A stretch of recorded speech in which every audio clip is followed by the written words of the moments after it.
गिफ्टला ठेवला त्यानंतर आषाढ घातच नाही बांधायची म्हणजे सकाळी आंघोष्ट आम्हाला तोडून काढते ना.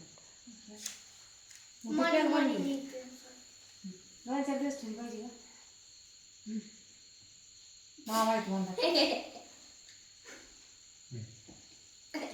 5 रुपयाचा मावा आणि 20 रुपयाचा पेढा कोणतं चांगलं होतं.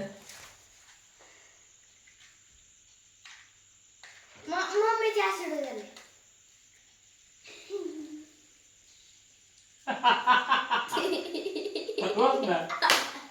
बस मोबाईल पोहत जाईल मी. 1 रुपया असं ना. अरे मला दे ना गिफ्ट. 5 रुपये माझं gift. ते लय होते 10 होते 5चे 10 होते हे 5 रुपये 10. अरे मला गिफ्ट